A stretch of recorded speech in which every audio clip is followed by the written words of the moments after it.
कल्पना कीजिए, अगर परमेश्वर आपको सीधे आपकी मंजिल तक पहुंचा सकता है तो फिर वह आपको कठिन रास्तों से क्यों गुजरने देता है।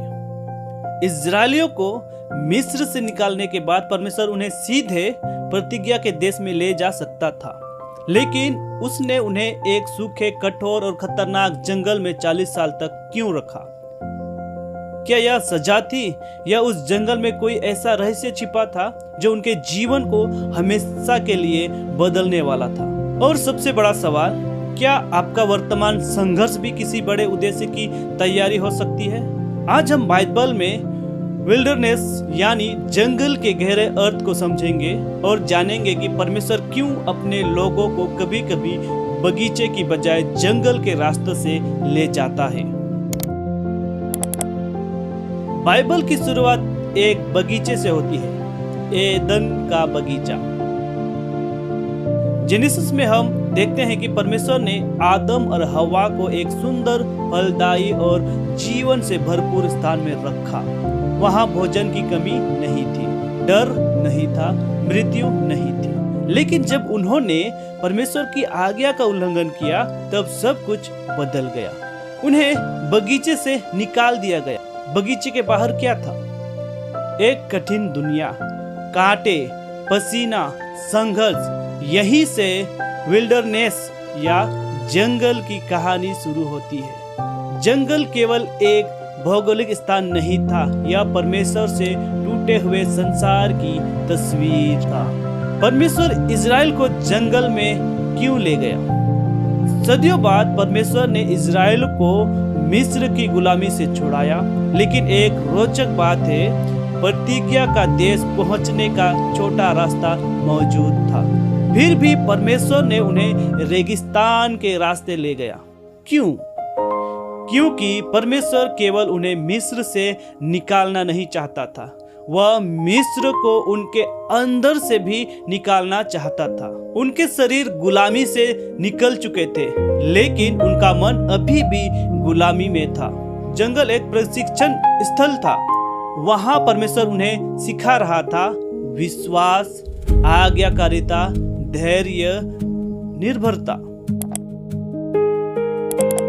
हम अक्सर सोचते हैं कि कठिन समय का मतलब परमेश्वर हमसे नाराज है, लेकिन बाइबल बार बार दिखाती है कि जंगल तैयारी की जगह है।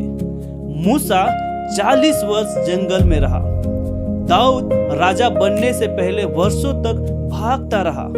एलिया जंगल में गया और स्वयं यीशु भी अपनी सार्वजनिक सेवकाई शुरू करने से पहले जंगल में ले जाए गए। ध्यान दीजिए, जंगल में जाने का अर्थ हमेशा असफलता नहीं होता। कभी कभी यह अगले स्तर की तैयारी होती है। परमेश्वर जंगल में हमारे चरित्र को बनाता है। जंगल में जीवित रहने की कुंजी क्या है?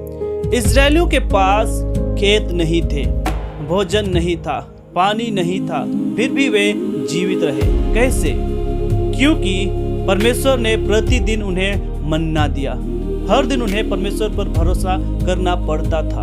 वे भविष्य के लिए मन्ना जमा नहीं कर सकते थे। इससे परमेश्वर उन्हें एक महत्वपूर्ण पाठ सिखा रहा था, रोज मुझ पर निर्भर रहो। आज भी यही सिद्धांत लागू होता है। हमारी आत्मिक शक्ति हमारी योजनाओं से नहीं, बल्कि परमेश्वर के साथ प्रतिदिन के संबंध से आती है। प्रार्थना, वचन और विश्वास, यही जंगल में जीवित रहने की कुंजी है। यीशु ने जंगल से बगीचे तक का मार्ग खोल दिया। बाइबल बगीचे से शुरू होती है और एक बगीचे जैसे नए सृजन पर समाप्त होती है।